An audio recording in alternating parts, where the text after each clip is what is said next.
Hello, my friend. Today I will tell you another long-forgotten legend.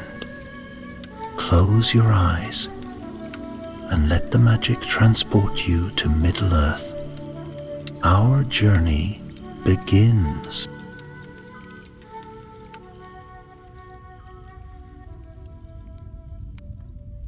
In the days when the shadows had not yet fully risen, but the winds from the east began to carry uneasy whispers, Gandalf the Grey wandered far beyond the well-trodden paths of the Westlands. He was known in many lands by many names: Mithrandir among the elves, Tharkun among the dwarves, and Inchenus in the south.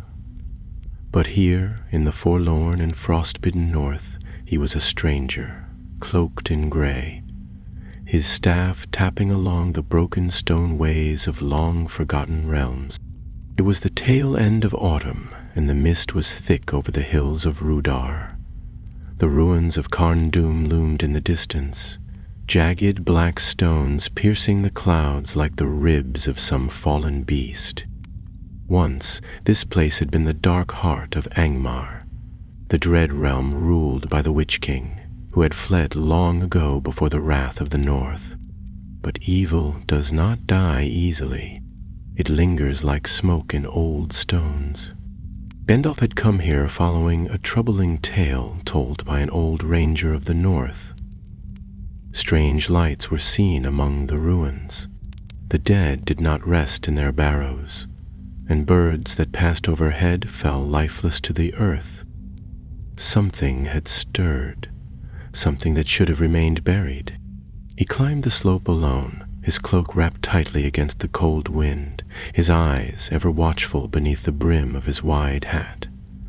The land was silent save for the whine of the wind. No beasts stirred, not even carrion crows. It was as though the world itself held its breath. The gates of Carn-Dûm were broken, shattered long ago by battle and flame. Gandalf passed through them, treading carefully between the bones and the rusted blades half swallowed by the earth. He murmured words of guarding beneath his breath, ancient phrases in the tongue of Valinor, and the head of his staff glowed with a silver light.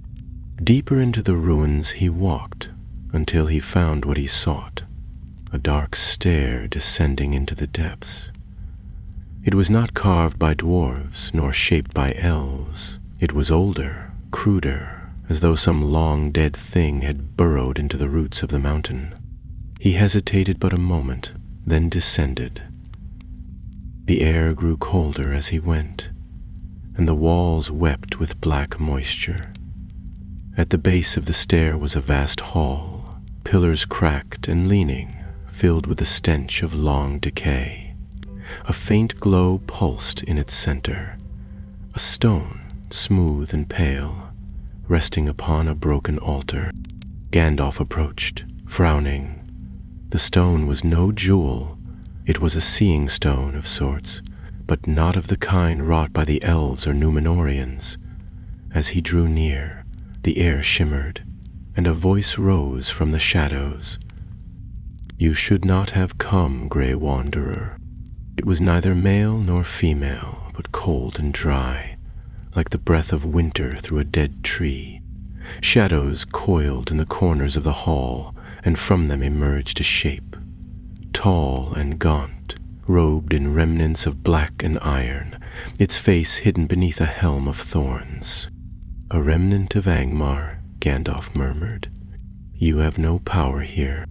The spirit laughed, a sound like bones breaking underfoot.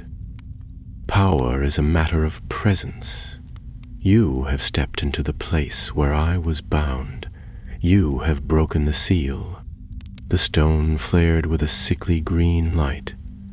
Gandalf raised his staff, calling forth a blaze of light that flung the shadows back. But in that moment of clash, when spirit met wizard, the thing struck, not with blade or fire, but with curse. A wave of unseen force surged through Gandalf, and for a heartbeat the world spun sideways. He stood unmoved in place, but something deep within had shifted. The spirit shrieked and fled into the dark, unable to hold its form beneath his light, and the altar crumbled into dust. The curse lingered. Gandalf staggered from the hall, back into the gray light of morning, but the wind no longer felt right. The world no longer bent gently to his wisdom. His magic was not gone, but it resisted him, turned upon itself. He stumbled once, and the rock beneath his boot gave way, nearly sending him tumbling down the mountain. That was the beginning. In the days that followed, he journeyed south toward the Etten Moors, seeking signs and solace. But where once his words had calmed quarrels and stirred hearts to courage, now they brought strife. A village of men that once welcomed him drove him off after a fire started in his wake. A horse that had carried him for years bucked and fled at his approach. Ravens brought no tidings. The very stars above seemed dulled to his gaze. He sat one night beside a dwindling fire, alone upon the moors.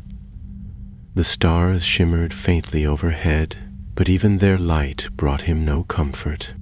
"A curse of misfortune," he muttered, turning a pebble in his fingers, "woven by the shadow of the Witch King long after his body was destroyed." He knew such curses existed, deep magics wrought in secret, buried beneath blood and stone. But few remained who could unravel them. Latham! Then he remembered a tale, told to him long ago in Rivendell, a tale of a seer who lived beyond the withered heath, far to the north, in the shadow of the gray mountains. She had once counseled the kings of the north before Angmar rose. Some said she had been slain. Others whispered that she vanished into her tomb, taking her knowledge with her. If any soul might know the cure for such a curse, it was she. Gandalf stood, his staff steady despite the misfortune in his limbs, and turned his gaze to the north. "Then north I must go," he said quietly, "into the cold and wild, before this misfortune consumes more than just my path." So began his journey, a wandering through the far lands, where even the maps grew thin, into the realm of ancient dragons and forgotten spirits, where the bones of the past yet stirred in the ice. And unseen, far behind him in the wake of the curse, whispers moved through the land, whispers that a gray pilgrim walked alone, and in Dol Guldur a shadow smiled. The road north was long and steeped in silence. Gandalf passed through lands seldom trodden by any but the wind. The Etten Moors rolled away behind him gray and empty, and before him stretched the hills that formed the southern bones of the cold fells. Few folk lived here now.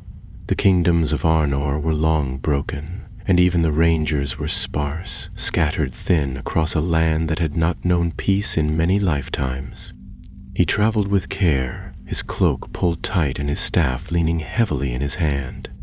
Each day seemed colder than the last, and not just in weather. Something had shifted. Where once birdsong followed his steps and beasts fled before his scent, now the world gave no answer. Trees creaked but did not whisper. Streams flowed but gave no glimmer in their depths. Even the fire he kindled each night seemed reluctant to burn, hissing and sputtering no matter how dry the kindling. 3 days beyond the moors, misfortune struck again. Gandalf had stopped in a sheltered dell beside a narrow stream. The night had fallen quickly, and frost crept over the grass like a living thing. As he drew forth a flint to light his fire, a sudden wind tore through the trees and blew his pack into the stream. He leapt after it, cursing beneath his breath, but the damage was done. His food was soaked, his pipeweed ruined, and his spare cloak lost to the current. Worse still, he could feel the curse tightening around him like a snare. He had not tripped. The wind had not risen by chance. The land itself seemed to conspire against him. For a long while he stood dripping on the bank, gazing into the dark forest beyond. He knew well that despair was the true weapon of such spells, not the mishaps themselves, but the slow grind of failures that wore down resolve. It would be easy now to turn back, easier still to vanish into shadow, to hide in some forgotten glen and wait for the curse to pass, but that was not his way. Others relied on his wisdom, though they might not know it, and the longer this curse festered, the more it might twist fate for worse. He pressed on. The land grew wilder. By the 5th day, jagged peaks loomed ahead like knives driven into the sky. The withered heath lay beyond those teeth of stone. It was a grim place, once green in ages past, now a wasteland scoured by dragons in the elder days. Few dared tread its paths, for remnants of those great beasts were said to linger still, twisted spawn clutching to mountain caves and forgotten gold. Near the mountain's foot he came upon a crooked village built of sod and slate, half buried in snow and silence. Smoke curled from a few chimneys, but no voices rose to greet him. The people here were wary, their eyes shadowed, their faces roughened by wind and fear. When Gandalf knocked at the door of the chieftain's hall, he was met not by a warm welcome, but by drawn blades. A man with a broad chest and a beard streaked with gray stepped forward. "We want no part of your riddles, old man. Last winter a wanderer came dressed as you. 3 days later, wolves took the sheep and fire devoured the granary. We remember."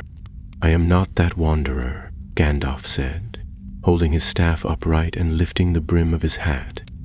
"But I do not blame your caution.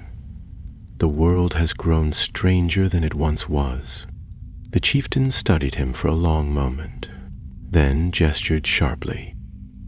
"You may rest here for 1 night, no more, and under watch." Though Gandalf took shelter in the corner of a barn, beside a half-dead ox and a pile of damp straw. He lit no fire, for none would grant him wood, but he was used to such things. He passed the evening in thought, piecing together half-remembered tales from the libraries of Imladris and the songs of the north.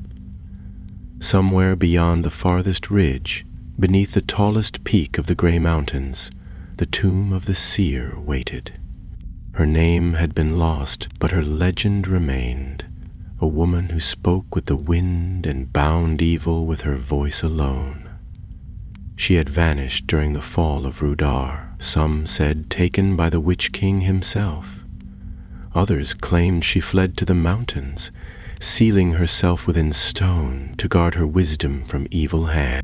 At dawn he rose and made ready to leave, but as he reached the edge of the village, he was met by a figure cloaked in furs, face half hidden beneath a wolfskin hood. "You seek the seer's tomb," said a low voice, rough like gravel. Gandalf turned, his hand resting on the top of his staff. "And how would you know that?" "I've seen the signs," said the stranger. "You bear misfortune like a cloak. No wind touches you, no beast sings near, the mark of the old spells. You won't reach her alone." "And you would help me?" Gandalf asked. The man nodded. "I've walked the heath. I know its bones. I ask no coin, only a fire and a name to call you by. I am Gandalf." A short pause followed. Then the man said, "They call me Faerith. Dunlending born, but not welcome there. The mountains have sharper teeth, but fewer lies." And so the two set out, strange companions upon a perilous road. Faerith said little, but his steps were sure, and he read the signs of rock and weather as easily as elves read starlight. They climbed the mountain passes slowly, always watching the sky, for though few dragons now ruled these lands, their presence had never wholly departed. On the 3rd night, they found signs. claw marks carved into a rock face 20 feet high, and the remains of a great horned goat torn in two. Fareth crouched beside the bones, running his fingers through the snow. This was no wolf, he muttered, fire drake or worse. Gandalf felt the weight of the curse stir again, as though it had tasted fear and grown hungry, but he said nothing. If they turned back now, all hope would be lost. As the moon rose, the wind carried a low sound over the peaks. Not a howl, not a roar, but something deeper, a sound that came from the earth itself. Fareth stood and met the wizard's gaze. "I know we're here." Gandalf did not flinch. "Then let them come. We'll not stray from the path." And far above them, hidden in the stone heart of the gray mountains, something ancient stirred. The path into the withered heath was not marked by trail or signpost. It twisted between jagged stones and frost-bitten ridges, where the wind screamed like a hunted beast and the sky never truly brightened, even at noon. Fareth led the way with careful steps, eyes sweeping the slopes for signs of danger. Gandalf followed close behind, cloak pulled tight and staff ever in hand, his senses straining against the unnatural stillness of the land. Though the wizard's bearing remained steady, he could feel the curse wrapping more tightly around him with each passing league. Every loose stone found his boot. Every shadow seemed to stretch unnaturally when he passed. They moved by night and rested by day, for Fareth claimed the eyes of certain beasts were dulled under moonlight. Gandalf, though doubtful, had seen enough of the man's skill not to argue. On the fourth evening, as dusk spilled across the peaks like ink, they came upon a narrow defile where stone columns rose like broken teeth. The air was thick with the scent of sulfur, and beneath their feet the ground was warm. "Dragon nesting ground," Fareth muttered, kneeling to touch a patch of ash clinging to the base of one column. "Old, but not cold. They passed this way not long ago." Gandalf frowned. "What sort of dragons live in these mountains still?" Smaug was said to be the last of the great fire drakes. "Smaug was the last of the proud," said Fareth. "But pride and survival are not the same. There are lesser ones still, wingless, twisted, born from eggs that never should have hatched, and worse. Some are bred not by nature, but by malice." They pressed on, though the very stones beneath their boots seemed to groan in warning. That night, as they made camp beneath an overhanging ledge, Fareth told the tale of a dragon called Morag, a serpent without wings but with a gaze that blinded and a breath of ice instead of fire. It was said to burrow into mountains and sleep for centuries, stirring only when it sensed the presence of great power. Gandalf said nothing, but his thoughts turned grim. If the curse had drawn the attention of such a creature, their journey might soon end in fire or frost. Yet they had no choice but to continue. The tomb of the seer, according to the old maps Gandalf had consulted in Rivendell, lay beyond the Vale of Sorglad, a hidden cleft in the mountain wall where no stars shone and no bird had ever flown. Few knew its location, and fewer still returned from seeking it. But Fareth, true to his word, led them without hesitation. His path was swift and sure, crossing half-frozen streams and ascending narrow ledges that would have daunted even mountain goats. It was near midnight on the 7th day when they reached the threshold of the vale. The moon hung low, casting a pale gleam on the snow-crusted rocks. A narrow canyon opened before them, flanked by twin pillars carved with runes so withered they were barely visible. Fareth paused, staring into the dark passage. "This is it," he said. "Beyond here, the land forgets the sun." Gandalf nodded. Then let us go where it is forgotten."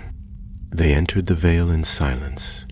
The air grew colder, but not with the bite of natural frost. This was the chill of ancient power, a heaviness that pressed against their chests and dulled the sound of their footsteps. The curse, too, seemed to shift. Gandalf felt it tugging at his thoughts, urging doubt, whispering failure, but he held his mind firm and moved on. The path wound deep between walls of stone until it opened suddenly into a hollow, wide and barren. At the far end rose a single mound of dark rock, half buried in ice. Upon its face was a doorway, sealed by a slab of obsidian, carved with symbols that glowed faintly in the gloom. Fareth knelt and traced one of the symbols with his gloved finger. "This is older than the tongue of men, older than the dwarves first delving. She's really in there." Gandalf stepped forward, his staff raised. "Yes, and if she holds any answer, I must reach her." He placed his hand against the stone, speaking softly in Quenya, then Sindarin, and then in the speech of the West. The door did not stir. He tried Dwarvish, even fragments of the black speech, but still the tomb remained sealed. At last he spoke in the tongue of the Ainur, the ancient speech of the Valar, known to few and heard by fewer. The moment the final syllable left his lips, the runes flared with blinding white light and the slab groaned open, sliding inward to reveal a narrow passage leading into the mountain's heart. No warmth greeted them, only silence. The two descended slowly, torches flickering as they passed deeper beneath the earth. The walls were smooth, polished like glass, but cold to the touch. The floor sloped down until it widened into a great chamber, its ceiling lost in shadow. At its center stood a stone dais, upon which rested a sarcophagus of white marble veined with blue. Surrounding it were 7 tall statues, each faceless, cloaked, and turned inward, their hands raised in warning. Perith stayed near the entrance, his eyes wary. This place was never meant for the living. Gandalf approached the sarcophagus and placed his palm against the lid. He did not speak, but rather focused his mind, casting out thought like a net upon the still waters of the tomb. For a long moment nothing stirred. Then the air grew thick with unseen presence.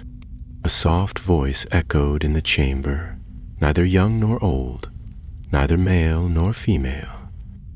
"Who calls to the seer beneath the mountain?"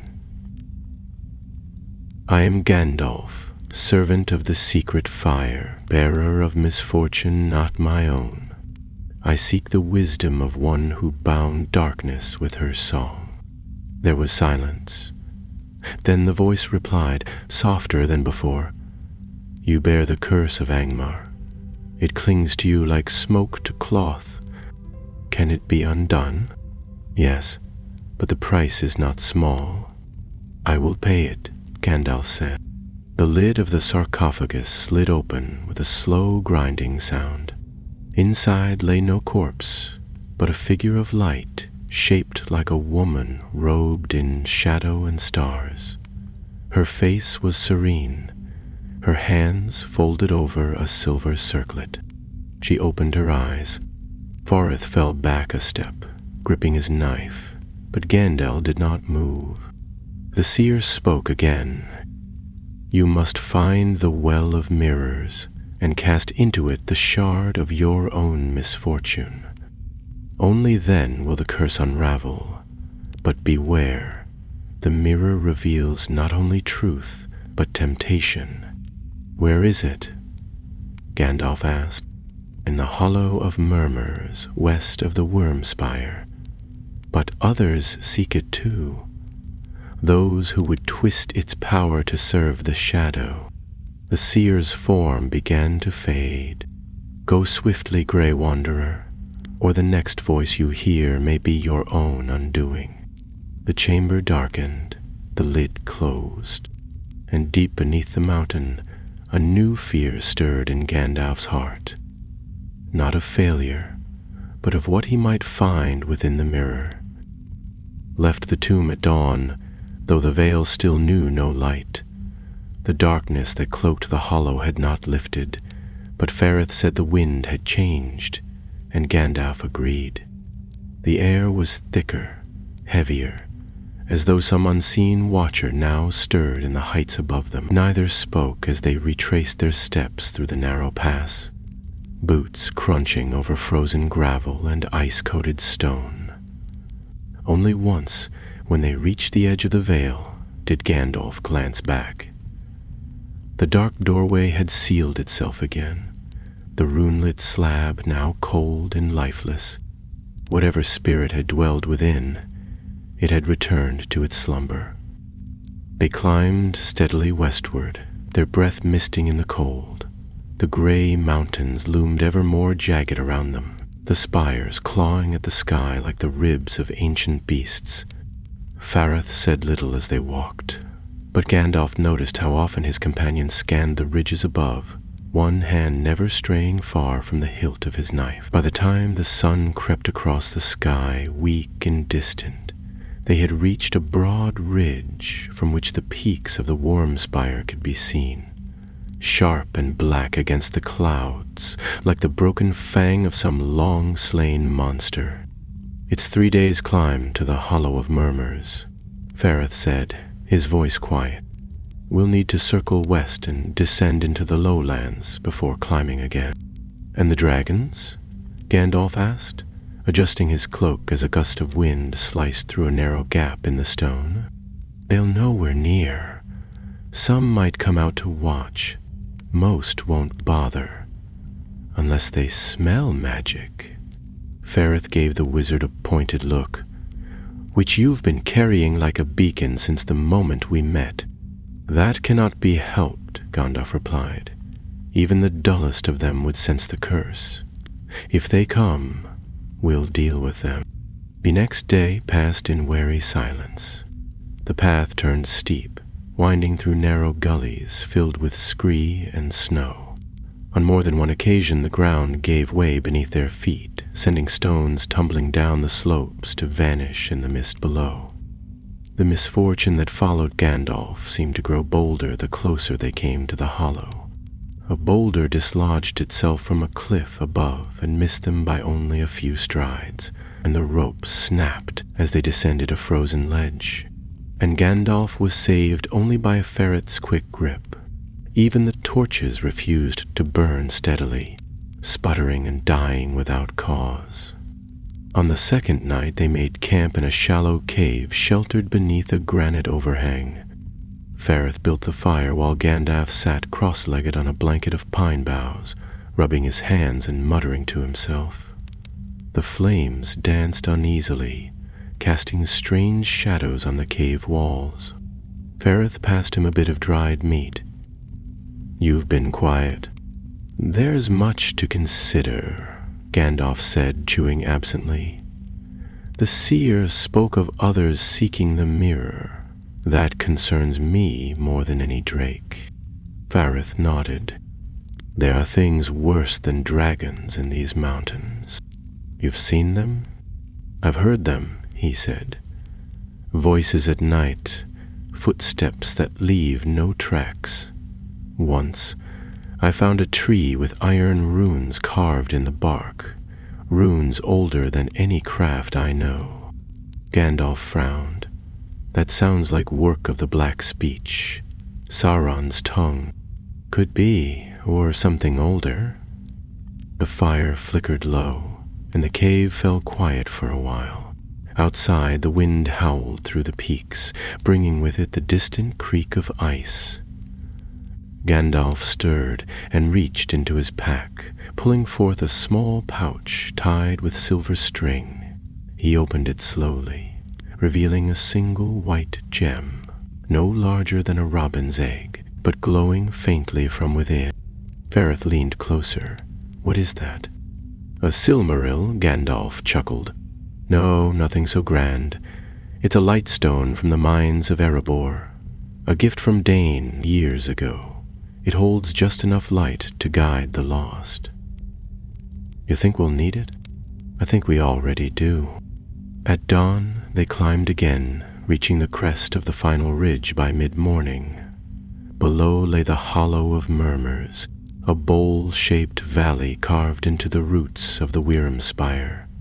The cliffs on all sides rose like sheer walls, slick with ice and mist.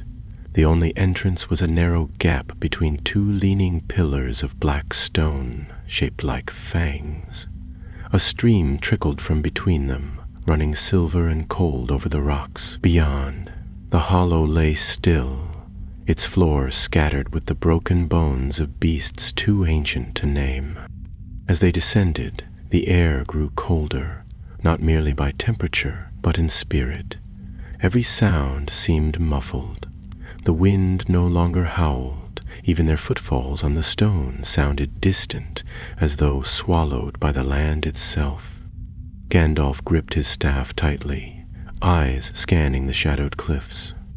"The mirror is here," he said. "I can feel it." Ferrith pointed toward a shallow depression in the center of the hollow. There, the stone circle. Indeed, a ring of weathered standing stones rose from the snow, half buried and leaning. At their heart was a shallow pool of water, no wider than a wagon wheel. It reflected no sky, though the clouds passed directly above. Gandalf approached cautiously, sensing the power that clung to it. The water was perfectly still, yet its surface shimmered faintly with colors that did not belong to the world above. Violet, green, deep crimson. He knelt beside it. The Well of Mirrors. "What now?" Farith asked, his voice hushed. "The seer said I must cast into it the shard of my own misfortune. But what that means I do not yet understand." As he reached into his robes, the wind shifted. A shadow fell across the hollow. Farith turned sharply, hand on his blade. Figures had appeared at the edge of the fanged gate.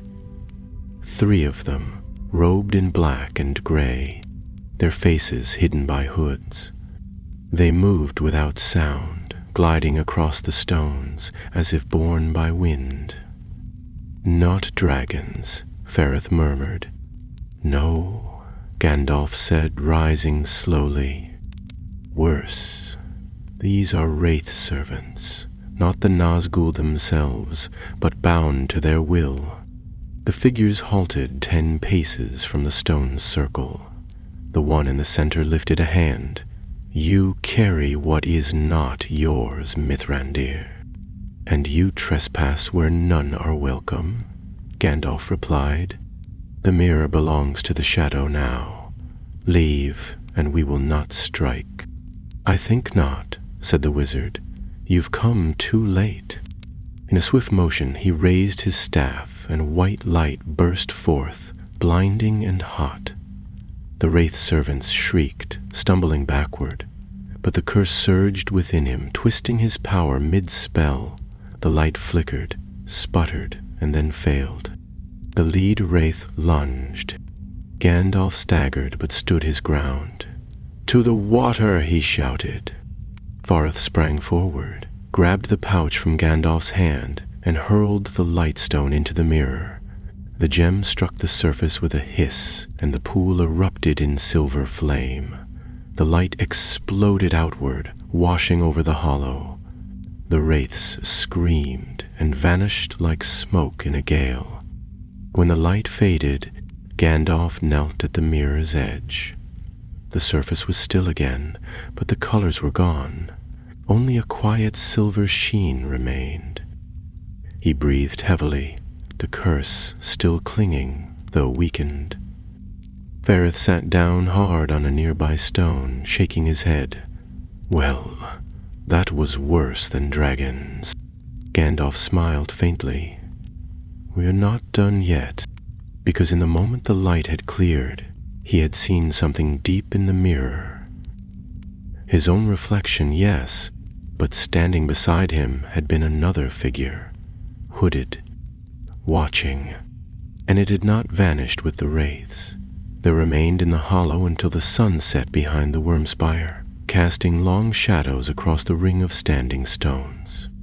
The mirror, now still once more, had returned to its silent state, the silver sheen dulled but present. Gandalf sat on a stone slab near the pool, his head bowed, his staff resting across his lap. Though the wraith servants had fled and the mirror had flared with purifying fire, the weight upon him had not lifted fully. The curse was frayed at the edges, as though the lightstone had cracked its shell, but the shadow clung still, hidden deep. Ferrith crouched nearby, sharpening his dagger with short, precise strokes. His eyes darted often to the ridges above, though no further movement had stirred the mountain's teeth since the wraiths vanished. The hollow was quiet now, but that silence seemed no safer than before. When at last the fire they'd kindled had burned low, Gandalf stirred and reached for the pouch where the lightstone had been. It was empty, the gem now resting at the bottom of the mirror's water, its glow faint and distant. "It's strange," he murmured, gazing into the pool, "to think that something so small could hold such power." Ferrith sheathed his blade.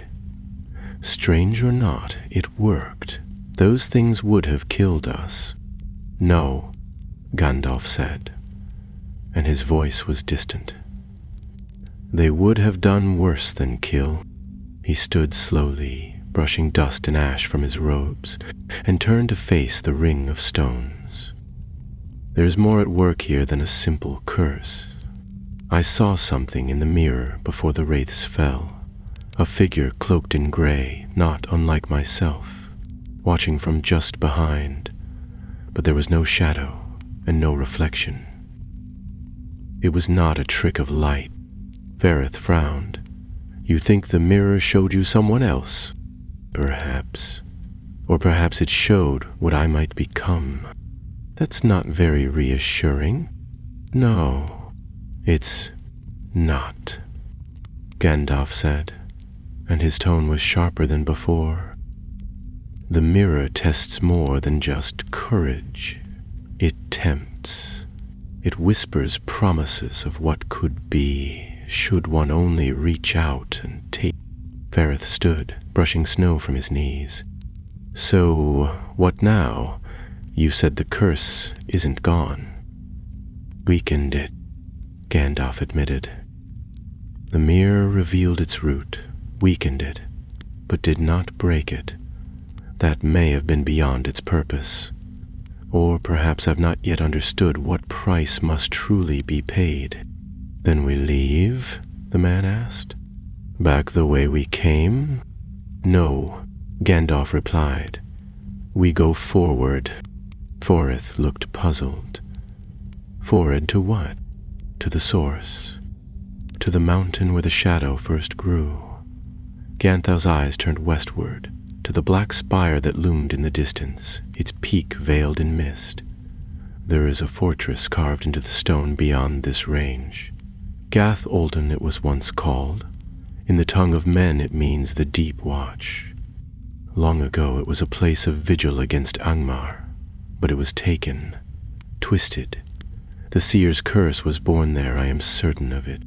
Ferrith hesitated. "That place is haunted, wizard. No map dares mark it, even the birds veer wide. Then it is the place I must go." They broke camp early the next morning, winding westward around the hollow's edge and climbing a narrow path that traced along the cliff's edge like a scar. The wind rose with every step, and by mid-morning snow began to fall, thin and dry but unrelenting. Ferrith said little as they climbed. He was no longer guiding now, merely following, and Gandalf took the lead, as if the mirror's vision had steeled his purpose.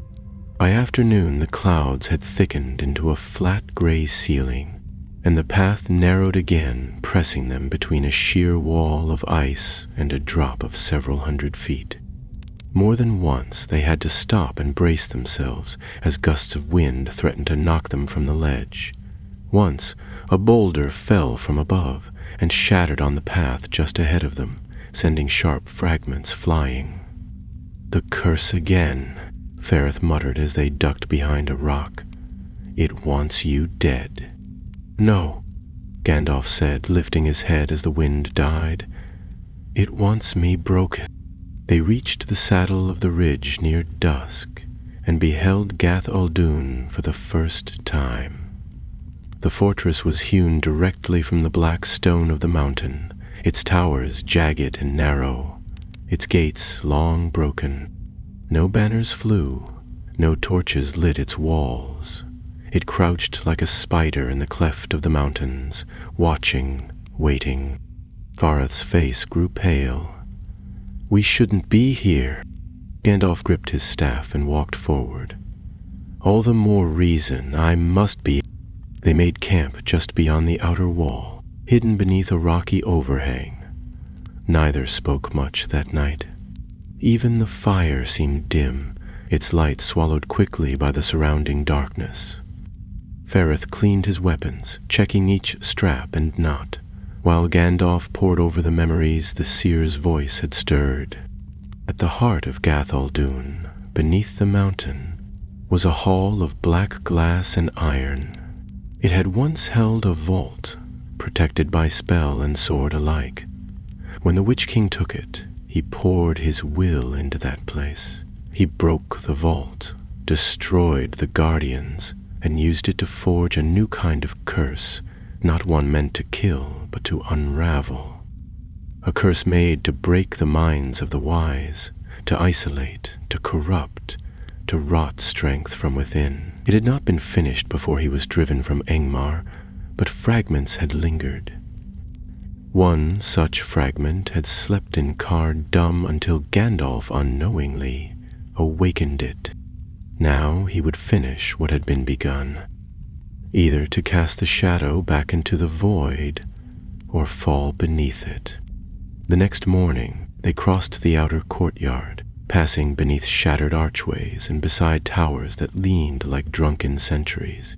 The walls were scorched, though no fire had burned there for centuries.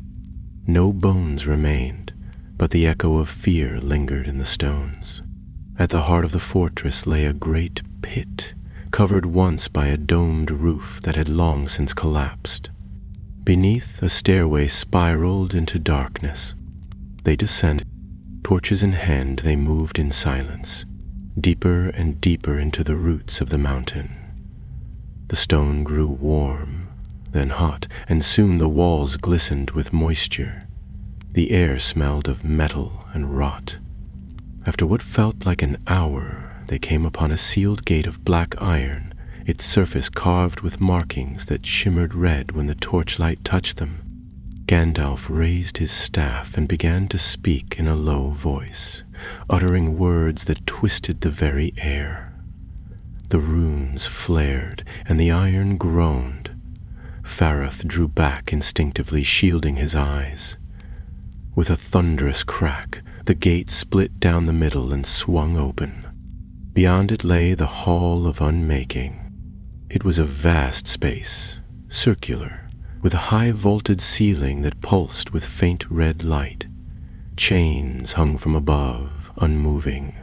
At the center was a platform of black glass, and atop it, a stone plinth bearing a single object, a twisted iron crown, cracked and rusted but still humming with power. "The seed of the curse," Gandalf whispered. Ferrith stared at it, frowning. "It doesn't look like much." "It never does," the wizard replied. He stepped forward. As he did, the shadows shifted around the chamber. A low hiss filled the air. From the far side of the room, a figure emerged. Tall, gaunt, clad in black robes that trailed like smoke. Its face was hidden by a hood, and in its hand it held a staff crowned with bone. Gandalf stopped. Ferrith drew his blade. The figure raised its head. and though its face was still hidden, a voice issued forth, dry as parchment and sharp as flint. You came, Grey Pilgrim, as I knew you would. You bear the curse, but now you must bear the choice. And Gandalf, staring into the black void beneath the figure's hood, knew at last what the mirror had shown him. It had not been a reflection. It had been a warning. The figure stood motionless on the far side of the chamber, a shadow given shape. Its robes, though still, seemed to whisper against the floor, as if caught in a wind none could feel. The staff in its hand, black and crowned with bone, pulsed faintly at the tip, a sickly green shimmer that made Fareth tighten his grip on his blade. But Gandalf did not move. His eyes, sharp beneath the brim of his hat, remained fixed upon the thing before him.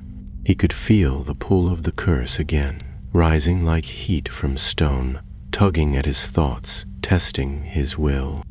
"You speak of a choice," Gandalf said slowly, voice steady. "But I see only a trap." The figure did not step forward, nor did it raise its staff.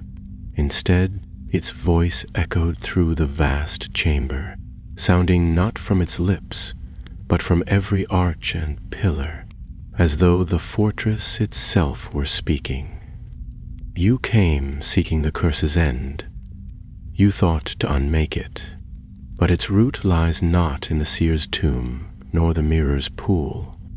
It lies here, in the choice between burden and power, weakness and resolve. The curse did not cling to you by chance. It was drawn to you because of what you are." "And what is that?" Gandalf asked, though his voice had grown quiet. "A being of power restrained, a wielder of fire who dares not burn, a master of wisdom who speaks in riddles and walks among lesser minds. The curse only revealed what you try so hard to bury: fear, hesitation, doubt." Fareth stepped closer to Gandalf, the blade in his hand glinting with the torchlight. "What is that thing? It's not a man." "No," Gandalf murmured. "It's a remnant, a fragment of the Witch King's spirit left behind when his body was destroyed, bound to this place by hatred and will. It has no name because it is no longer whole." The figure's voice rippled like heat. "And yet even broken, I endure. My curse clings to you because you refuse to see what others saw clearly. You too could be great, should you only choose to wield your strength fully. Cast aside the mask of the Grey Pilgrim. Cast aside the mask of the Grey Pilgrim. Take the crown, claim your true self." At this, Gandalf's eyes turned once more to the iron crown that lay atop the black plinth. It no longer looked rusted. In the strange glow of the chamber, it gleamed with dark light, its edges sharp, its iron coiled like a serpent around a ring of runes. The longer he looked at it, the louder its whisper became, soft and steady, like the echo of his own thoughts. "Could do more. You could save them all. No more riddles, no more delays, no more wandering. Only purpose." Fareth must have seen something shift in the wizard's face, for he stepped forward quickly and spoke under his breath. "Don't listen to it. You said yourself this place was made to unravel the wise." Gandalf did not answer. He took a single step toward the crown.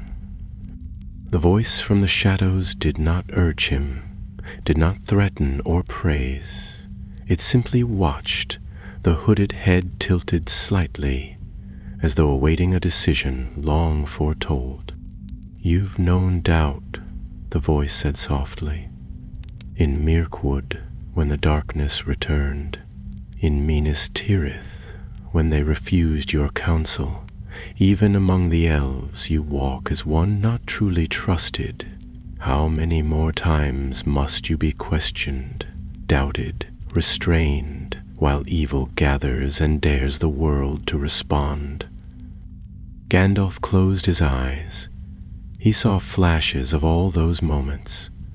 The wary looks of men who thought him a meddler, the dismissive nods of lords who thought him a vagabond, the cautious tones of council members too slow to act.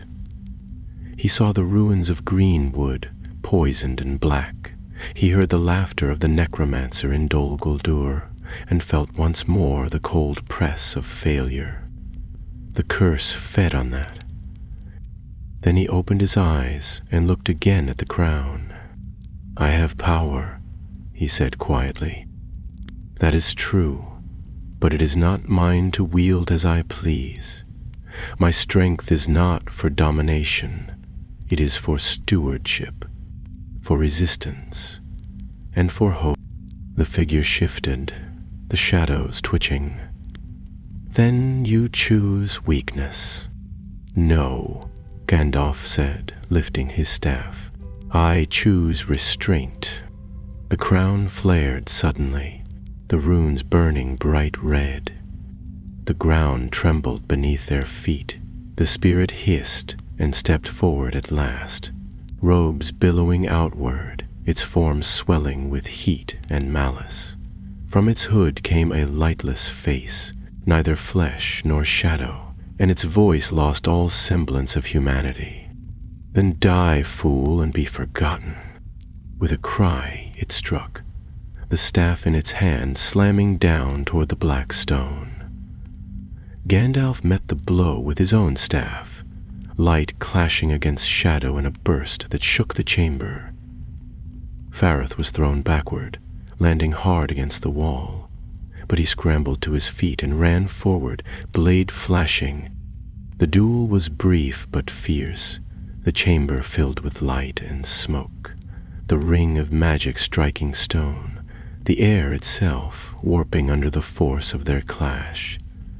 Gandalf pressed forward with every step, forcing the spirit back toward the plinth. The crown quivered, its glow flickering as the battle raged. Then, with a final cry, Gandalf raised his staff high, and it blazed with a light so pure and bright that even the mountain walls groaned. He brought it down upon the platform, striking the crown itself. The iron shattered. The spirit screamed, a sound so piercing that Fareth dropped his blade and covered his ears. The form of the shadow twisted violently, limbs flailing, the hood whipping backward to reveal only a void where a face should have been.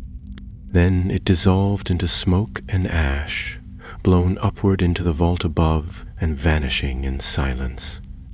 The curse broke in that moment.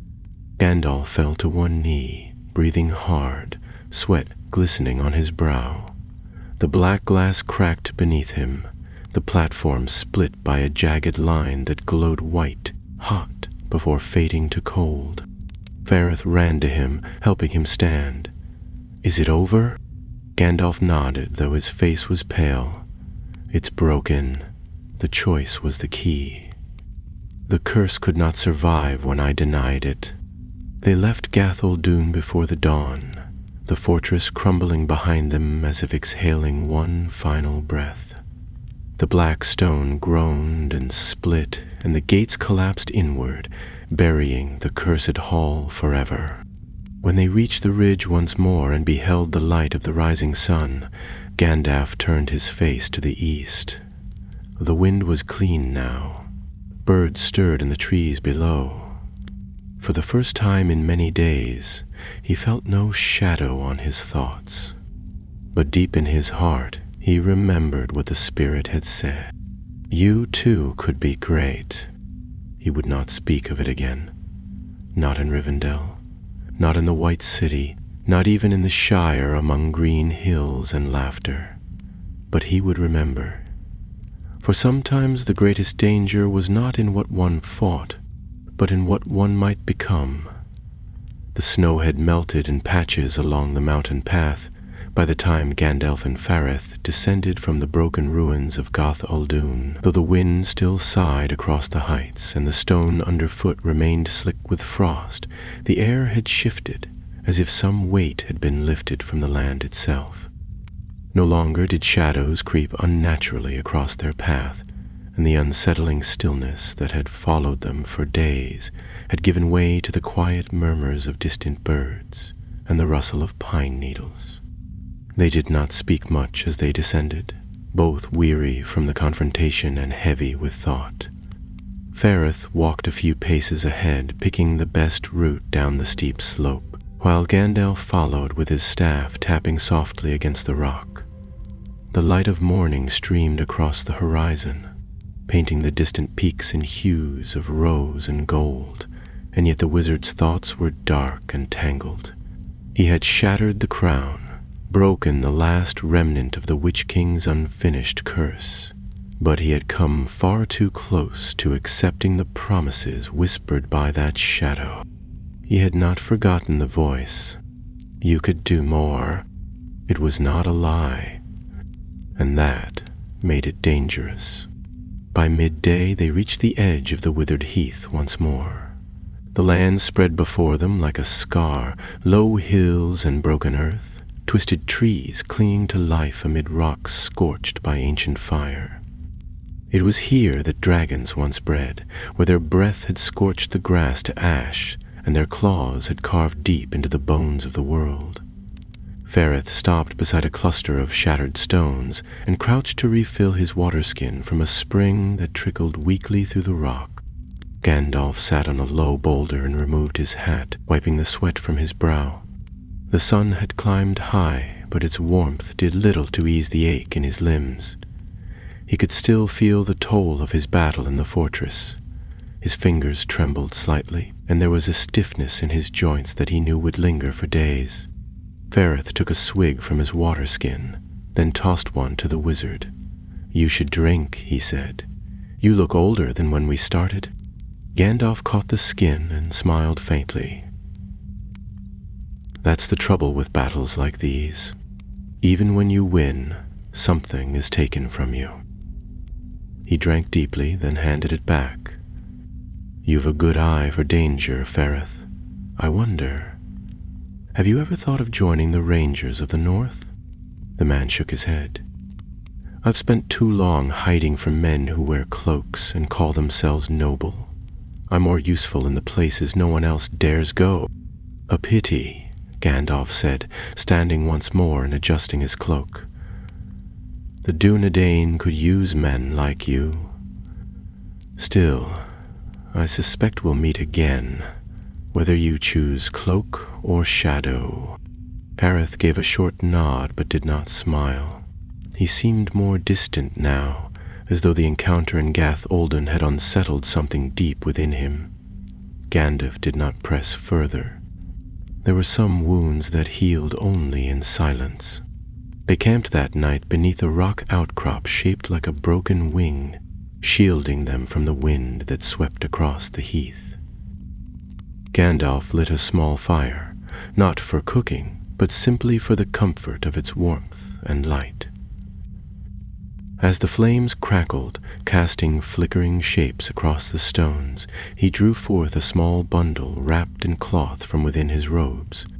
Fareth glanced over. "More lightstones?" "No," Gandalf replied, unwrapping the bundle carefully. "Just memories." Inside were several small items: a strip of red ribbon from a child in Dale, a carved stone given by a dwarf in the Iron Hills, a folded parchment inscribed with Elvish script, and tucked in the corner, nearly forgotten, was a slender silver chain bearing a ring of carved wood. Gandalf turned it slowly in his fingers. "Do you know what this is?" Fareth leaned closer. "Looks like it came from a tree." "It did," Gandalf said. "From the woods near the Anduin, many years ago. A young boy gave it to me after I helped his village survive a long winter. He said it would protect me from bad luck." He smiled faintly. I didn't have the heart to tell him wizards aren't so easily protected. Maybe he knew better than you, Fereth muttered. Gandalf glanced at him, and for a moment the firelight caught something almost wistful in the man's face. When the fire burned low, they wrapped themselves in their cloaks and settled against the rocks. Gandalf remained awake long after Fereth's breathing grew slow and steady. He watched the stars, searching for signs in their cold light, listening to the wind whisper over the heath. The curse was gone now, truly gone. He felt it in his bones, a kind of quiet that had not touched him since Carn Dum. And yet he could not find peace in its absence. The voice of the shadow had left more than memory. It had left a question. Could he have done more if he had chosen differently? He closed his eyes, then opened them again quickly. There would be no sleep for him tonight. Instead, he took up his staff, walked a short distance from the camp, and stood facing the east. The wind stirred his cloak, and the stars overhead seemed to shift subtly, as though watching. "I will not be your servant," he said aloud to the darkness. "I will not be your weapon either." No answer came, only silence. When morning came, they broke camp without delay and began the journey southward, back toward the lands where the Greenway passed and the wilds gave way to scattered settlements. Fereth said little, though his eyes scanned the horizon more often than before, as though he expected to see more than wind and stone beyond the next ridge. Gandalf, too, kept a quiet watch, though not for enemies. He searched the sky for birds, ravens, eagles, any sign that tidings had spread, for if the curse had drawn the attention of the Wraith servants, then others would know as well. By the third day they reached the edge of the pine wood, and the land began to soften, the ground less treacherous, the trees thicker. It was there that Fereth stopped and turned to face the wizard. "This is where I leave you," he said. "The woods are mine, but the roads ahead belong to other kinds of danger." Gandalf studied him. "You could travel further, perhaps to Bree. Rest a while. The shadow doesn't sleep, but even we must." Fereth shook his head. "I'm not made for towns, not anymore." Then, after a pause, he added, "But if the shadow rises again, and if you ever find yourself needing a blade in the dark, send word through the north wind. I'll hear it." Gandalf smiled and offered his hand. Fereth took it briefly, then turned and disappeared into the trees without another word. The wizard watched him vanish into the wood, then turned south once more, his cloak fluttering behind him as he walked. The path ahead led through scattered villages, across lonely hills, and at last to Rivendell, where he hoped to speak with Elrond and share what he had learned. But even as he walked, he felt the change within himself, a quiet hardness, a shadow of resolve that had not been there before. He had faced the lure of power and walked away, but not unchanged. And far to the south, in the heart of Dol Guldur, the shadow stirred again. A name passed from whisper to whisper, carried on the wind like a secret flame.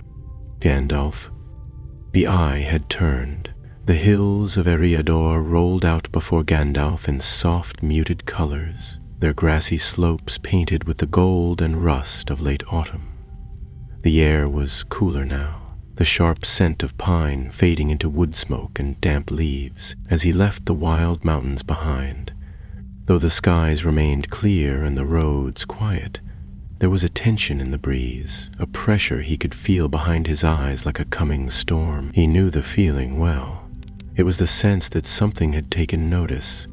He followed the lesser-used tracks eastward, avoiding the main road for caution's sake. Tales spread fast among certain circles, and though he trusted the common folk, he knew there were eyes everywhere. Too many eyes for comfort. The curse had been broken, yes, but the Wraith servants had seen him. their masters would not forget. As he passed into the woods near the river Horwell, he saw signs of life again.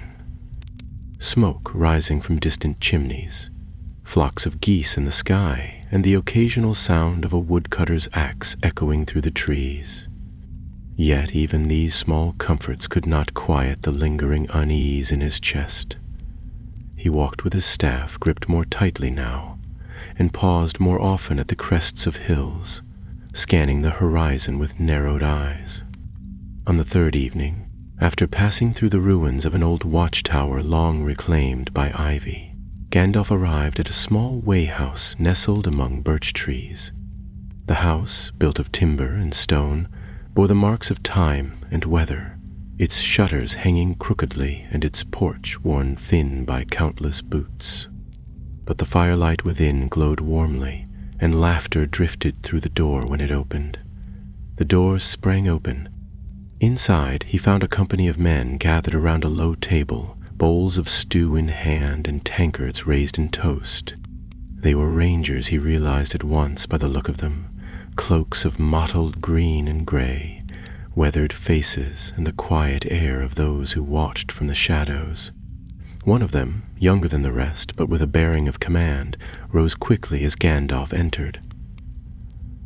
"Grey Pilgrim," the man said with a respectful nod, "you're far from the roads." "And you're far from home, Halros?" Gandalf replied, smiling faintly. "Or is the East so quiet that you can spare men to sit beside hearths and tell stories?" Halros grinned. "We're watching the road to the Weather Hills. Word came from the south. Unwelcome travelers on the move. Orcs possibly worse." Gandalf accepted the offer of a seat near the fire and took the bowl of stew offered to him with a grateful nod. "It may be worse than orcs," he said after a moment. "I've come from the far north, past the withered heath. Gath Uldun is broken, but not empty. The shadow has begun to stir again." Halros exchanged a glance with another ranger, older and gray-bearded. "We thought it was quiet. Too quiet, maybe, but the men stationed near Amon Sul sent no signs of alarm." "That's because the danger has not yet reached the plains," Gandalf said, stirring his stew absently. "It moves behind veils, slowly, testing, reaching. It sent wraith servants to the mirror in the hollow of murmurs. Had we arrived even a day later, they might have taken it." The men fell quiet at that, and even the fire seemed to crackle more softly. "So what happens now?" Halros asked, his voice low. "Do we ride out to meet it?" "Not yet," Gandalf replied. "A storm is building, but we cannot strike blindly into the dark. The moment has not come. We must learn more." Halros leaned forward. "From whom?" "From Rivendell," said Gandalf. "Elrond keeps knowledge older than most of the kingdoms in Middle-Girth. He may know what the mirror truly was, or what it was once meant to do, and he will want to know that the eye has begun to look north again."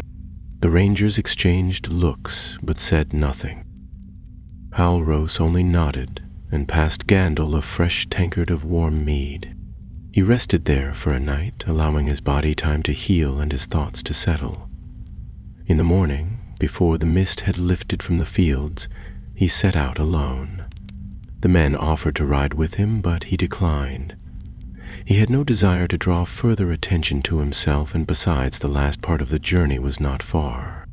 2 days later, as the evening sun turned the sky gold, he saw the first glimpse of the hidden valley. He stood upon the ridge overlooking the Bruinen, and there, cupped in the cradle of hills and trees, lay Rivendell. It looked unchanged, as it always did, serene and timeless, its tall towers and arched bridges shining like bone and pearl in the fading light. Water flowed down from the rocks in silver threads, and the leaves of the trees glowed with a light not of this world. Gandalf paused for a long moment, drinking in the peace of the place. No darkness clung to this valley, not yet. He was met at the gates by Lindir, a tall elf with calm eyes and a swift smile.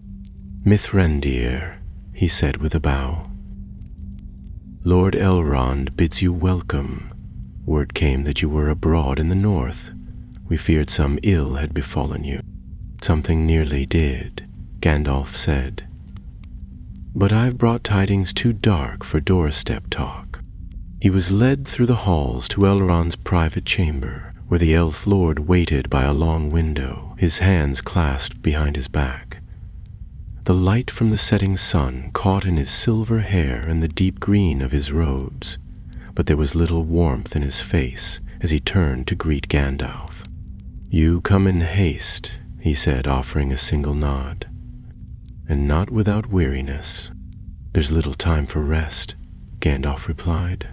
"The remnants of Angmar have stirred. A spirit born of the Witch King's malice lingered in Gath Uldun. It cursed me, nearly broke me." Elrond's gaze sharpened. "A curse? You?" "I freed myself," Gandalf said. "But it was no ordinary spell. It fed on fear, choice, and hesitation, and it offered something in return, a different kind of power." Elrond said nothing for a long while. Then he turned toward the shelves that lined the far wall and selected a scroll wrapped in gray silk. "There is an account," he said slowly, "of a relic once housed in Gath Uldun. It was not a crown in the usual sense, but a vessel for will-twisted will. It could take the form of a crown, a sword, even a mirror, whatever suited the bearer's desire. Its enchantment was never complete, but the Witch King sought to use it to unmake the wills of his enemies." Gandalf nodded grimly. He nearly succeeded. Elrond unrolled the scroll and read in silence. Then he looked up. "Whatever darkness you faced, it was not merely a remnant. It was a test, a reach, and I fear it is only the beginning." Gandalf stepped closer, lowering his voice. "And we must begin preparing. Quietly.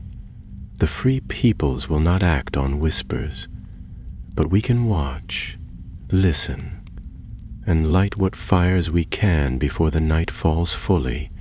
Elrond's expression was unreadable. "The last time the darkness rose, we were too slow. This time, we must be ready before the sword is drawn." Gandalf nodded, though he knew the path ahead would not be swift or straight. He turned back toward the window, watching the stars bloom one by one in the sky above the valley.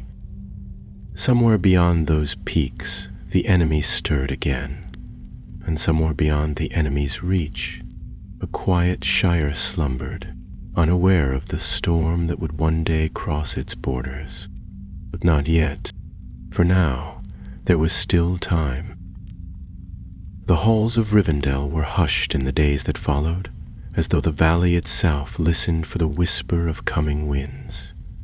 Gandalf remained within the house of Elrond, resting his limbs and studying the old records that lay beneath layers of dust and age on the high shelves of the library. The elves, ever graceful and quiet, passed like moonlight between the pillars, saying little but watching all. He could feel their concern behind their calm expressions, the tension that never quite left their shoulders. Even here, in one of the last untouched places in Middle-earth, the shadow had made itself felt. Gandalf spent long hours in the library poring over ancient scrolls and crumbling tomes that spoke of the North Kingdoms, of Angmar's rise and fall, of hidden fortresses and nameless relics. One manuscript, written in the flowing script of Gil-galad's scribes, spoke briefly of the Crown of Woe, a name he had not heard before. It described a relic forged not by craft of hands, but by the shaping of malice, bound not to iron or gold, but to the will of its bearer. It could not be destroyed by fire nor blade, only by the deliberate rejection of its promise. It fed on longing, and it offered not dominion, but clarity. Clarity twisted and sharpened until it cut through every bond of loyalty and compassion. It was a weapon meant for the wise. Elrond joined him on the second evening, setting a small lamp beside the scroll as the shadows grew deeper across the polished floor. The light cast long, flickering patterns on the walls, and the smell of beeswax filled the air. Gandalf did not look up immediately. He traced a line of runes with one long finger, then sighed softly. "This confirms it," he said. "It wasn't simply a trap left behind. It was a message. The shadow is no longer content to wait. It wants the strong to choose its side, not through fear, but through reason." Elrond folded his arms. "That is a subtler danger than we faced before.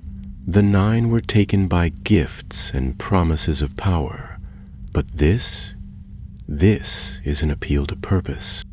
To do what must be done," Gandalf murmured, "at any cost." "You did not take the crown," Elrond said. "No," Gandalf replied, "but I wanted to." He looked down at the parchment, eyes narrowing.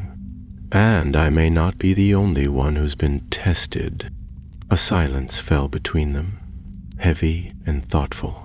Outside, the wind stirred the trees gently, and the sound of water rushing over stones drifted in through the open windows.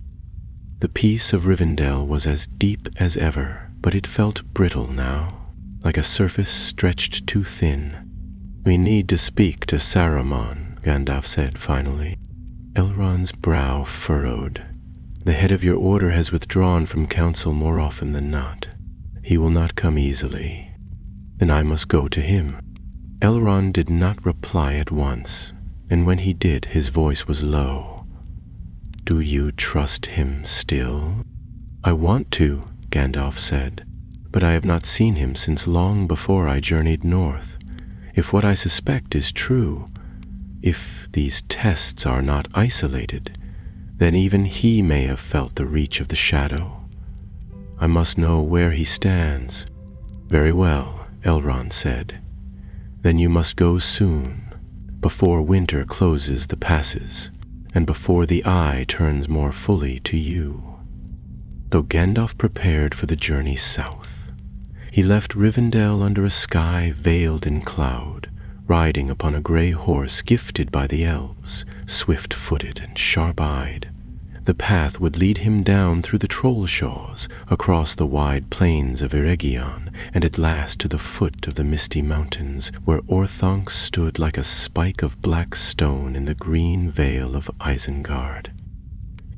He rode swiftly, stopping only when night made the path too dangerous to see. The lands beyond the Bruinen were quiet, but there were signs of unrest. Farms left empty, smoke in the distance, and a flock of crows that circled too long overhead. At night he heard wolves, closer than they should have been, and once he saw pale lights moving through a valley far to the east. He did not go to investigate. There was too little time and too much at stake. After 4 days of hard riding, he crossed into the region of Hollin, where old stones marked the paths of the dwarves and the elves who once dwelt there. The holly trees still grew in patches, their dark green leaves standing out like ink against the pale hills. It was here, in the long grass beside a fallen column, that he was met by a rider. At first, Gandalf thought it a trick of the light, a glint of silver among the trees. But then the rider emerged, cloaked in dark blue, mounted on a tall black steed with eyes that shone like amber. The man's face was hidden beneath a hood, but there was no mistaking the authority in his voice when he spoke. "Halt, Grey Pilgrim. You ride south with purpose. What news do you bear?" Gandalf reined in his horse but did not dismount. "That depends on who asks." The rider pushed back his hood, revealing a pale, angular face framed by black hair streaked with silver. His eyes were cold and intelligent, and there was a fine silver clasp at his throat, shaped like a tree with 7 stars. "I am Calberon of the White Tower. I ride north on orders from Denethor, steward of Gondor. Word has reached Minas Tirith of stirrings in the east, and of a grey wanderer seen near the ruins of Angmar." Gandalf's brow rose slightly. "Word flies faster than I thought. The steward watches all corners," Calberon said, "especially when whispers begin to gather around names long buried." Gandalf studied the man for a moment. "Then tell Denethor this. The shadow has not yet broken the north, but it has stretched its fingers far. I ride to Isengard to speak with the head of my order. Gondor must remain watchful, but not hasty." Calberon nodded slowly. "We will watch, but we will not wait." And with that, he turned his horse and vanished into the hills as quickly as he had come. Gandalf resumed his journey with a troubled mind. That Denethor knew already meant others would soon know as well, and knowledge, when twisted, could be just as dangerous as ignorance. 3 days later, the Tower of Orthanc rose before him. It stood tall and sharp against the sky, black stone rising from the circle of Isengard like a blade. The walls surrounding it had grown strange, guarded not by men or elves, but by contraptions of wheel and metal, and thick fences of timber newly raised. The air smelled faintly of smoke, and though trees still ringed the vale, many had been felled. He was met at the gate by 2 men in white robes, both silent, both wary. They led him without a word through the great doors and into the tower's echoing halls. The silence was deep here, broken only by the sound of footsteps on stone. At the top of the spiral stair, Gandalf was shown into a wide chamber where the light came from above, filtered through slits in the stone. And there, beside a table covered in scrolls and glass instruments, stood Saruman the White. His robes were spotless, his beard long and gleaming, and his eyes sharp with calculation. "Gandalf," he said smoothly, as though greeting an old friend on a summer's walk, "how far you have come, and how much you must have seen." "I have seen enough," Gandalf said, "enough to know that the enemy does not sleep, and enough to wonder if you have noticed the signs as well." Saruman turned slowly, his expression unreadable. "Oh, I have noticed." Then, after a pause, he smiled faintly. "And I have learned much." Saruman moved to the center of the chamber with a slow, deliberate grace, his long white robes trailing behind him across the polished stone floor. The walls of the tower room rose high and narrow, their black stone streaked with veins of quartz that caught the light and gleamed faintly. Here and there shelves bore strange instruments, glass orbs, coiled metal tubes, and long scrolls etched with runes in languages Gandalf had not seen in many years. A single tall window stood open to the sky, letting in the sharp scent of mountain wind. The room was quiet, too quiet, like a place holding its breath. Gandalf watched his fellow wizard closely as Saruman turned back toward the table and gathered several parchments into a neat stack. There was nothing hurried in his movements, but nothing careless either. Everything he did was exact, as though he had long rehearsed it. Only once did his hand hesitate, when he touched a folded black cloth that lay beneath a sheet of vellum. It was barely noticeable, but Gandalf saw it, and he remembered the voice of the shadow in the hollow of Gath Uldun, offering him clarity, certainty, control.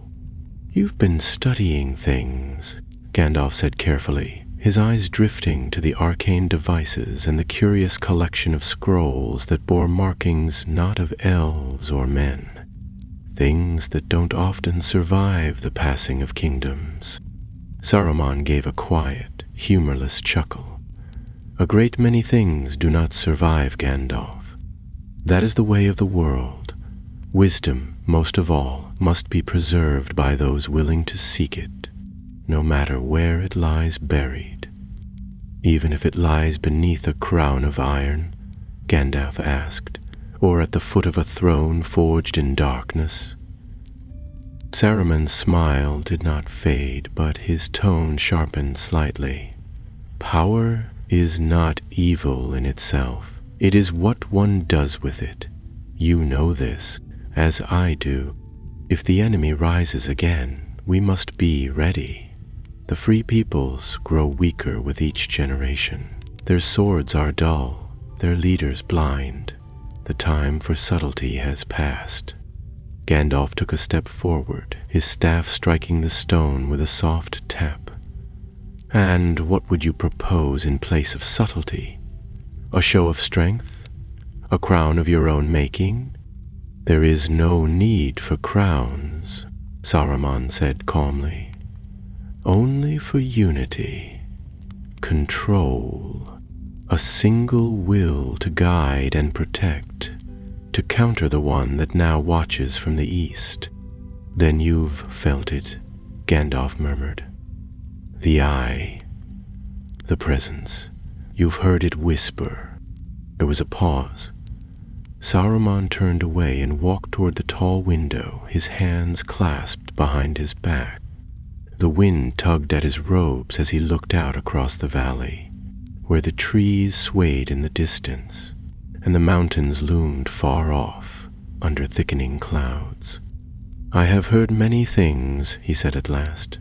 Voices in the wind, shapes in the flame. The world is not as it was, Gandalf. The enemy is gathering. The time is near when all who value peace must choose how far they are willing to go to preserve it. End of Chapter 2. Gandalf stepped beside him, his voice low. You speak of peace, but your gates are guarded like a fortress. Your forest is vanishing tree by tree, and your tongue tastes too much of the east. Saruman's eyes narrowed slightly, though he did not raise his voice. And yours tastes too much of caution and delay. We cannot wait for the shadow to strike first. We must seize what strength remains to us and bend it to our purpose. To whose purpose, Saruman? Gandalf asked. Yours, or the one behind the veil? At that, the white wizard finally turned fully, his eyes cold now and gleaming. You still cling to half measures. You broke the curse in Gath Aldun, yes. You resisted the temptation for now, but the world cannot be saved by refusal. It must be guided, shaped, and that cannot be done with good intentions alone. It requires resolve. It requires hope, Gandalf said firmly, and patience, not chains disguised as unity. They stared at one another for a long moment, the tension between them sharp and silent. Then Saruman stepped back, his face once more composed. You came to speak, he said, gesturing toward the table. Then speak. Tell me what you found in the north. Gandalf did, though he watched his words closely. He spoke of the spirit in Gath Uldun, of the cursed crown, the mirror in the hollow, and the signs of servants still loyal to the Nine. He described the tests, the visions, the creeping sense that the eye had begun to move again, and through it all, Saruman listened with folded hands, his face calm, offering neither interruption nor question. When Gandalf finished, Saruman nodded once. Then it is as I feared. The enemy stirs, and he reaches not only for weapons, but for minds, which is why we must tread carefully, Gandalf said. The free peoples must be warned, yes, but not provoked into haste. We must act together and wisely." Saruman turned back to his table, resting one hand lightly on the folded black cloth. "Wisdom is a rare coin, Mithrandir, and not all have the patience to spend it slowly." The cloth shifted slightly under his hand. Gandalf recognized it now. Not a cloth, but a covering, something hidden beneath, shaped like a globe. A palantir. "You've been using it," Gandalf said quietly. Saruman did not deny it. "Why should I not? It was crafted to see and know. Its purpose is insight. And what has it shown you?" "Much," Saruman said. "Too much for one mind to bear, but enough to see that we must prepare. The world changes, Gandalf. The old ways will not save it." "Then you've already chosen," Gandalf murmured. "You've begun to believe the lie, that we must become what we fight to defeat it." Saruman's eyes flashed. "We must become stronger than what we fight. That is the only way to survive." Gandalf said nothing more. He turned and walked slowly toward the stair, staff in hand. At the threshold, he paused and looked back. "I came here hoping to find a friend and a guide. Instead, I find someone who speaks with the same pride that broke Numenor." Saruman did not turn. Pride or clarity? But Gandalf was already descending. He left Isengard before the sun rose, taking no food, no counsel, only the chill certainty that the White Wizard's path now bent dangerously close to ruin. The wind had changed again. The enemy did not need to strike with swords or fire, not yet. It had only to whisper to those already watching the shadows, and let their own ambition do the work. By the time Gandalf reached the edge of the forest, he had made a decision. He would travel to the Shire. The peace of that land might soon end, but it had not yet been touched. There, perhaps, he would find the one thing the enemy feared most. Not power, but courage. And in a small round window beneath the hill, a candle flickered in the dark. The journey to the Shire was long, but the road felt lighter beneath Gandalf's boots than any path he had walked in months. Though the wind still carried a faint chill, and the shadows beneath the trees whispered with the memories of darker lands, the green fields of the Westfold slowly began to open before him like the pages of a forgotten book. Quiet, bright, and full of gentle life. The weight of Isengard and the bitter words exchanged with Saruman still pressed at the edges of his thoughts. But as he neared the borders of the Shire, even those shadows began to retreat. He followed the east road in silence, pausing only once at a small inn frequented by traders and wandering dwarves. There he caught murmurs of unrest in the east, dark things stirring beyond the borders of Rhûn, and merchants who swore they saw black banners in the hills by the Sea of Nirnen. He listened, nodded, and said little. The tales were true enough, but it was not news that drew him now. It was memory. On the morning of the 5th day, he came at last to the green hedgerows and sloping lanes of the Shire. Trees heavy with yellowing leaves lined the path, and curling vines draped lazily over low stone fences. There were no guards, no towers, no restless crows overhead. Instead, there were apple carts and market stalls, tiny birds chirping in the hedgerows, and the faint sound of a fiddle drifting across the breeze. For all the troubles brewing in the world beyond, this small corner of Middle-earth remained untouched, untroubled, and perhaps dangerously unaware. He smiled faintly as he passed through the familiar lanes, drawing more than a few surprised looks from hobbits tending their gardens or returning from the market. Children ran after his cloak, whispering excitedly behind their hands, and one bold lad waved from the back of a wagon as he shouted, "It's Gandalf!" The fireworks fellow!" "Yes, yes," Gandalf called back with a chuckle. "Still the same, I'm afraid, though I've a bit more gray in the beard since the last time." He made his way up the hill toward Bag End, where the round green door stood just as it always had, framed by ivy and nestled beneath the curve of the hill like a jewel in its setting. A lamp glowed behind one of the round windows, and smoke curled lazily from the chimney. He knocked once, then twice, and waited. "Wait!" The door opened slowly, and a familiar face peered out, round, rosy, and slightly puzzled beneath a mop of curling hair. "Gandalf!" Bilbo exclaimed. "Well, I wasn't expecting you, though I suppose I should have been. You never do arrive without a bit of surprise." "I've grown rather fond of arriving unannounced," Gandalf said, smiling. "It keeps things interesting." "Well, come in," Bilbo said, stepping aside. "The kettle's just on, and I've got seed cakes if you're hungry." Gandalf ducked inside, removing his hat and cloak and leaning his staff carefully against the wall. The warm smell of tea and spice filled the air, and the fire crackled merrily in the hearth. Books were stacked in crooked piles across the floor, and a half-finished map lay stretched across the table beside an open journal.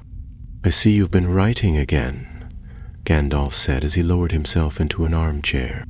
Bilbo poured the tea with a pleased nod. "It helps me remember, and some of the memories are beginning to slip, I think. Not the big ones, mind you, but the little details, like the sound of the wind in the lonely mountain, or the color of the moon over Lake Town. They are good memories to keep," Gandalf said, accepting the cup, "and they may be needed before long." Bilbo paused, the smile fading from his face. "You've got that look again, Gandalf, the one you wore before we left for the Lonely Mountain. Something's happening, isn't it?" Gandalf sipped the tea slowly, then set the cup down with a sigh. "Yes, and it will reach even here, sooner than I hoped. The shadow that once fell on the north has begun to stir again. There are things moving in places long forgotten, curses awakened, spirits freed. The enemy grows bolder." Bilbo leaned forward, the firelight dancing in his eyes. "Sauron?" "He is not named yet," Gandalf replied, "but his servants move, and his eye searches the world once more. The darkness that clings to Mirkwood, the whisper of unrest in the east, even the pride swelling in the hearts of those meant to stand against him, it all points to his hand behind the veil." Bilbo sat back slowly. "And what does that mean for us? For the Shire?" "It means," Gandalf said carefully, "that we must begin watching more closely. There are things in this world that seem small, insignificant, unworthy of the enemy's gaze, but those very things may prove to be his undoing. And I have begun to wonder whether such things might be found here." Bilbo blinked. "In the Shire?" Gandalf nodded. "You came upon the One Ring by accident, or so it seemed. But nothing is ever quite by chance, Bilbo. The ring vanished for an age, and yet it found its way into your hands and into this very hole under the hill." Bilbo's expression turned guarded. "I haven't used it, if that's what you mean. I keep it locked away, out of sight." "I know," Gandalf said, "but it weighs on you still, doesn't it?" There was a silence. The fire popped once, and outside, a nightingale began to sing in the trees. At last Bilbo gave a quiet sigh and nodded. "Yes, sometimes I feel thin, like butter scraped over too much bread. I thought it was age, but perhaps it's something else." Gandalf's eyes were grave. The ring does not sleep, and neither does its master. I will not ask you to give it up now, Bilbo, but I will ask you to be wary. There may come a time when you must choose to let it go." Bilbo didn't answer immediately. He looked down at his hands, then over to the mantel, where a small locked chest sat nestled between two dusty volumes of poetry. "I'll think about it," he said at last. "Then, this all I ask," Gandalf said softly. They sat in silence after that, each lost in his own thoughts.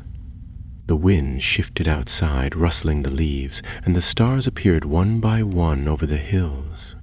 The peace of the Shire still held, but Gandalf could feel the world beyond drawing closer.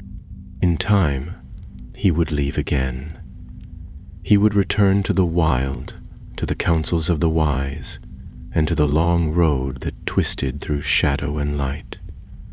But for now, he remained beneath the hill, where a kettle steamed and a hobbit dozed by the fire.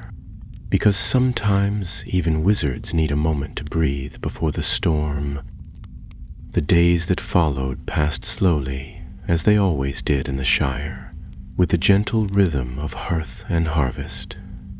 Gandalf remained at Bag End longer than he'd planned, watching the weather change and the leaves begin to fall in golden waves down the hill. The hobbits went about their lives with cheerful disregard for the larger world, unaware of the quiet watchfulness in the eyes of the old wizard, who now often sat on the bench outside, pipe in hand, observing the road with the kind of focus most reserved for riddles or battlefields. It was peaceful, yes, but also delicate, like a lull in a song that one knows won't last forever. Bilbo, for his part, had grown quieter since their talk. He still puttered about the kitchen, still scribbled in his red leather book, and still welcomed curious neighbors with a smile. But there was a heaviness in him now, subtle yet unmistakable. Sometimes he would reach for something on a shelf and pause halfway, as though forgetting what it was he needed. Other times he would stop mid-sentence during a story, frown faintly, and pick up another thread instead. He never spoke of the ring again, but Gandalf knew it was never far from his thoughts. The wizard spent his time wisely, walking the lanes between Hobbiton and Bywater, speaking with those who had ears to listen and minds to remember. He left no clear warnings. Hobbits disliked such things, but he planted quiet thoughts in the right places. He spoke of old stories and the value of courage, of how even the smallest voice could echo in the halls of kings, and of how, sometimes, the most unexpected folk could carry the fate of many. Most of them nodded politely, poured him more tea, and changed the subject to pipeweed or pumpkins. But a few listened more deeply, and that was enough. One evening, as the sun dipped low and painted the sky with fire, Gandalf sat in the garden with Bilbo, watching the smoke curl from his pipe in long, thoughtful ribbons. The hill was quiet, save for the gentle rustle of the breeze through the ivy and the occasional distant hoot of an owl. Bilbo sat beside him, hands folded over his waistcoat, gazing out at the horizon. "I've been thinking, Gandalf," he said after a while, his voice low, "about leaving." Gandalf turned slightly. "Leaving the Shire?" "Not just the Shire," Bilbo said. "Everything. All of it. The noise, the talk, the expectations.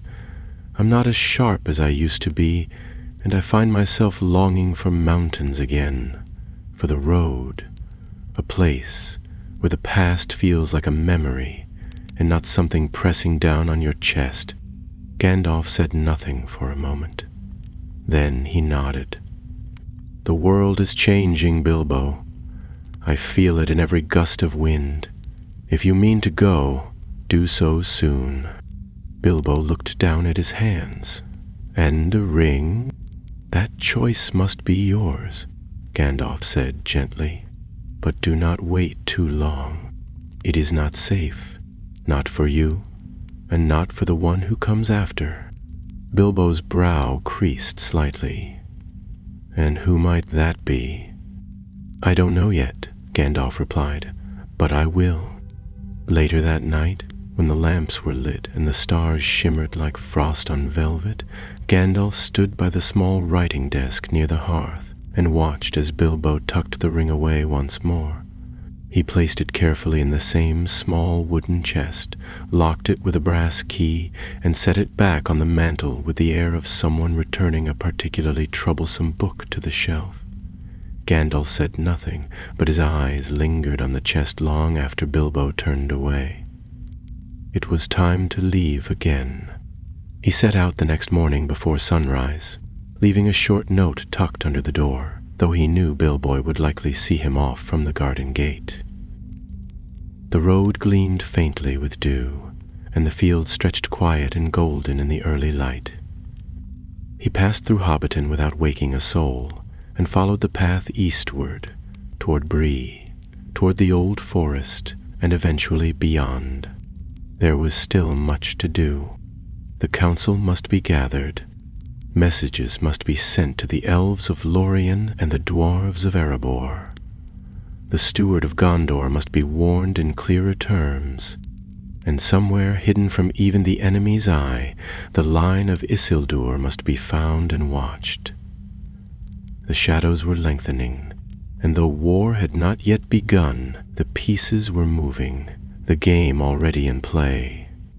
But even as he walked through the wild lands beyond the Shire's borders, Gandalf felt something new within himself, something that had not been there before Gathul Dûn, before the mirror, before the spirit in the Hall of Unmaking. It was not a wound, nor a fear, nor even regret. It was understanding. He had seen the path he might have taken. He had stood at the edge of ambition and peered into the abyss that opened when one tried to fight darkness with darkness. And he had turned away, but the memory remained, like a cold coin in his pocket. It would never leave him entirely. And perhaps that was well, because to resist the shadow was not simply to fight it with sword or flame. It was to recognize it when it crept in under cloaks of reason and necessity. It was to refuse the easy answer, to choose the hard path, to carry hope not as a banner, but as a burden. The road ahead was long. He would face betrayal, loss, and sorrow. He would walk into lands that had forgotten the light, and he would see friends fall and kingdoms tremble. But he would not walk in doubt. Not again.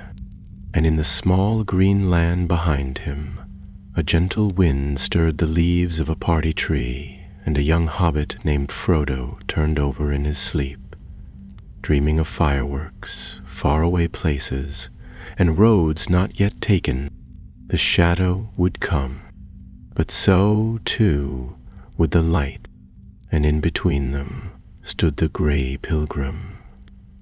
Neither king nor conqueror, but a guide, a friend, and a spark in the gathering dark.